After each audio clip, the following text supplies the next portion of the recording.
Hi అండి, మా YouTube family members అందరికీ శుభోదయం.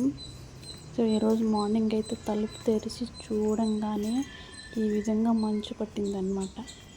సో ఎండాకాలంలో కూడా ఇంత మంచు ఏంటబ్బా అని నేను ఫాస్ట్గా వెళ్ళానన్నమాట వీడియో షూట్ చేసుకుంటూ. సో అటువైపు అయితే కొన్ని ఇళ్ళు ఉన్నాయి, అవి కూడా కనిపించకుండా ఉండేంతగా మంచు పట్టింది. అసలు 40 degrees ఎండ ఉంటే మధ్యాహ్నం అయితే పొద్దున్నే చూడండి ఎంత మంచు పట్టిందంటే ఒక్కసారిగా షాక్ అనమాట. సో కాసేపటి తర్వాత మెల్లగా సూర్యుడైతే మెల్లమెల్లగా వస్తున్నాడంట. ఆ చెట్లు మధ్యలో నుంచి వస్తుంటే నాకు ఆ వ్యూ చూడడానికి బాగుంటే నేనైతే షూట్ చేశాను. సో చాలా బాగుంది చూడడానికి. సో ఇక్కడ చూస్తున్నారు కదా ఉడత, అదైతే ఈ మధ్య మన ఇంటి దగ్గరికి వస్తుందన్నమాట. సో నేను బయట వచ్చి చూసేసరికి వెళ్ళిపోతుంది. నా గజ్జల సౌండ్ వింటూనే ఏదైనా సౌండ్ చేస్తూనే వెళ్ళిపోతుంది. సో దీనికి ఎలాగైనా నేను ఫుడ్ పెట్టాలని అనుకున్నాను. సో ఒక బ్రెడ్ ముక్క ఉంది కదా, దాని అయితే మనం కిటికీలో పెడుతున్నాను రోజు. సో పెడుతుంటే అది తింటుంది. నేను పొద్దున్న చూశాను, నాకైతే చాలా హ్యాపీ అనిపించింది. ఆ రోజు వచ్చి చూసేదాన్ని వచ్చిందా లేదా, సో కోతులు ఏమైనా తిన్నాయా అనేసి. సో ఈరోజు అయితే నేను చూశాను, ఆ బ్రెడ్ ముక్కే తీసుకొని తింటుంది. నాకైతే చాలా హ్యాపీ అనిపించింది. నాకైతే ఈ ప్రకృతిలో కలిసిపోవాలనిపిస్తుంది నాకు ఇలాంటివన్నీ చూస్తే.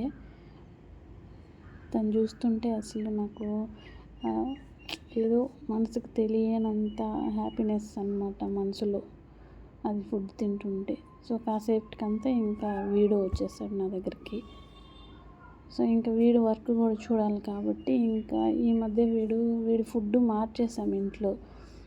సరిగ్గా తినటంలో పెట్టినవే పెడుతుంటే ఇంక సరిగ్గా తినకుండా వెళ్ళిపోతూ ఉంది. సో అందుకనేసి ఇంక నాన్న చెప్పి నేను తెప్పించుకున్నాను కొత్త బిస్కెట్స్ ఇలాంటివి అన్నమాట. కొత్తవి ఏమైనా తీసుకురమ్మన్నా అంటే అది చూడనివి. సో ఇప్పుడైతే తింటుంది.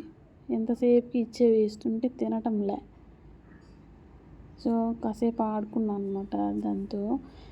దీన్ని వదిలేసి నేను లోపలికి వచ్చాను అనుకోండి, నా వర్క్లో ఉండిపోతే ఇంకా తలుపు ఇంకా అది కలబెడుతూనే ఉంటుంది నేను బయట వచ్చేదాకా.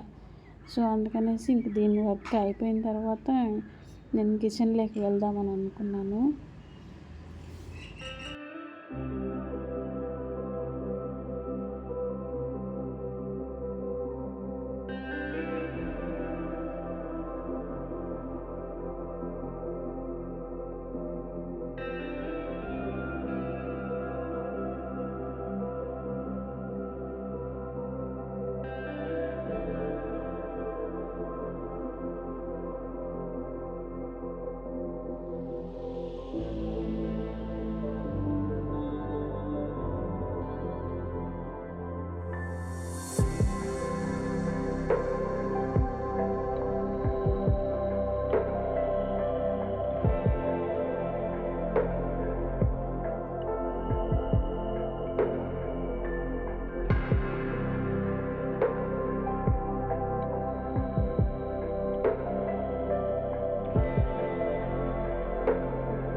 అదనమాట. నేను వాడితో కానీ ఉండకపోతే, వాడితో ఆడుకోకపోతే, వాడికి ఫుడ్ పెట్టకపోతే నాకేం పని చేయలేడు.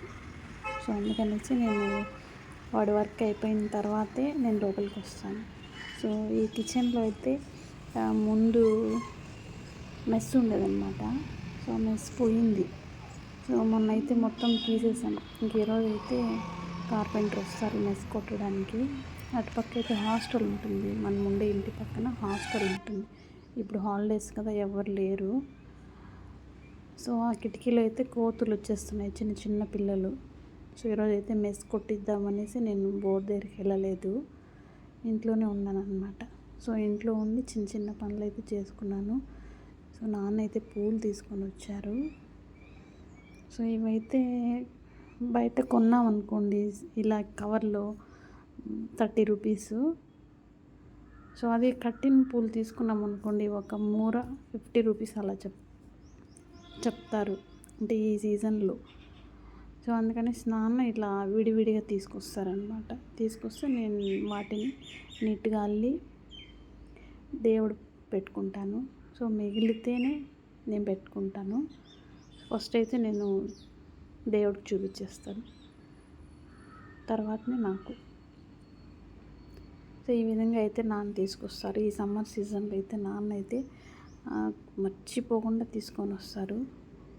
సో ఈసారి అయితే ప్లాన్ చేస్తున్నాం మేము కూడా, ఒక 2 చెట్లు అయినా పెట్టాలి మల్లె చెట్లు అనేసి ఈసారి ప్లాన్ చేస్తున్నాం. ప్రతి ఇయర్ గుర్తొస్తుంది కానీ మేము మర్చిపోతున్నాం మల్లె చెట్టు నాటడానికి.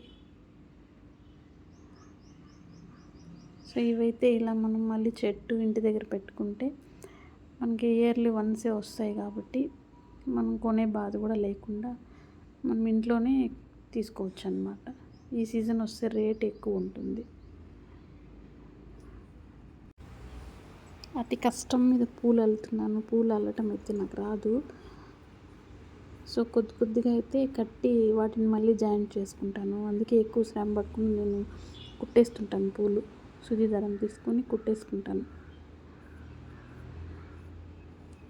పూలు అల్లటం అయితే నాకు నిజంగానే రాదండి. ఎంత అల్లుదామని ట్రై చేసినా ఒక 10 సెంటీమీటర్స్ అలా వస్తుంది కట్టడము, మళ్ళీ సైడ్కి వెళ్ళిపోతుంది అనమాట. అది స్ట్రైట్గా రావటం లేదు. సో ఇంకా చాలా అనేసి నేను అంతటితో ఆపేసాను అనమాట పూలు అల్లటము. ఎంత ట్రై చేసినా రావటం లేదు, స్ట్రైట్గా రావటం లేదు, క్రాస్గా వెళ్ళిపోతుంది. ఈ విధంగా కొద్దిగా అల్లి మొత్తం జాయింట్ చేసుకుంటాను అనమాట. ఎప్పుడన్నా పూలు తెస్తే నాకు 12 అవుతుంది పూలు కట్టాలంటే. మెల్లగా కట్టుకున్న తర్వాత కొంచెమే కట్టుకొని సో మళ్ళీ వాటిని నేను జాయింట్ చేసుకుంటాను.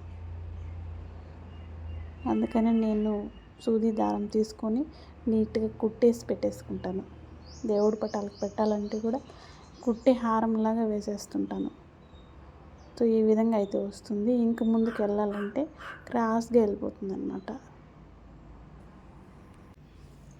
లేకపోతే కింద సగం పూలు తెగి పడిపోయినాయి చూడండి, ఆ విధంగా తెగిపోతాయి. సో మరి గట్టిగా లాగాలో లేకపోతే సరిగా అల్లటం రాదో తెలియదు కానీ సో మొత్తానికి మల్లెపూలు కట్టడం అనేది నాకు చాలా కష్టమైన పని. దీంట్లో అయితే దాదాపు ఒక 4-5 చోట్ల అయితే జాయింట్లు వేసాను అనమాట. నేను జాయింట్ వేసి ఇంత లాంగ్ వచ్చింది. సో ఇక్కడున్న పూలన్నీ కలిపితే 100 రూపీస్. సో ఆ కవర్లో ఉన్నవైతే 30 రూపీస్. అందుకనేసి నాన్న ప్యాకింగ్ తీసుకొని వస్తారు. సో మనకు కలిసి వస్తాయి కడితే.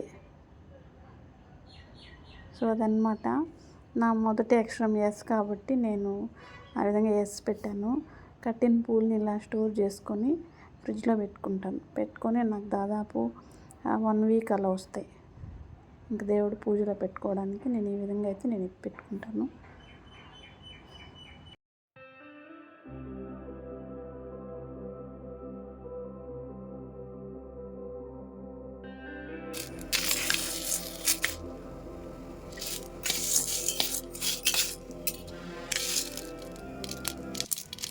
సో నా అతిథులకు ఫుడ్ పెట్టి పూలు అల్లే లోపల నాకు 10 అయిందండి టైము. సో నేనైతే ఒకేసారి టిఫిన్కే వంట చేసేసాను అనమాట. సో ఎందుకంటే మళ్ళీ కిటికీకి మెస్ కొట్టే అతను వస్తారు, కార్పెంటర్ వస్తారు కదా. సో అందుకనేసి నేను ఫాస్ట్గా చేసేసాను వంట. ఇంకా నాన్న కూడా ఉండరు కాబట్టి ఇంకా టిఫిన్కి ఒకేసారి ఉలవచారు రాగి ముద్ద చేసేసాను అనమాట. సో ఇంకా మళ్ళీ అబ్బాయి వస్తే ఇంకా మనకు స్టవ్ దగ్గర కిటికీ దగ్గర ప్లేస్ ఉండదు కాబట్టి నేను తొందరగా చేసేసాను అనమాట. సో మీలో ఎంతమందికి ఇష్టం అండి ఉలవచారు నాకు కామెంట్ చేయండి. సో ఇందులో వేసిన ఎర్రగడ్డలు ఉన్నాయి కదండి, చిన్న ఎర్రగడ్డలు, అవి మన బోర్ దగ్గర పండినవే. సో నేనైతే ఈ విధంగా అయితే ఈరోజు చేసుకున్నాను ఫస్ట్ టైము. ఉలవ చారులో అయితే చిన్న ఎర్రగడ్డలు వేస్తే చాలా బాగుంటాయి టేస్ట్. సో మీలో ఎంతమందికి ఇష్టం అనేది నాకు చెప్పండి.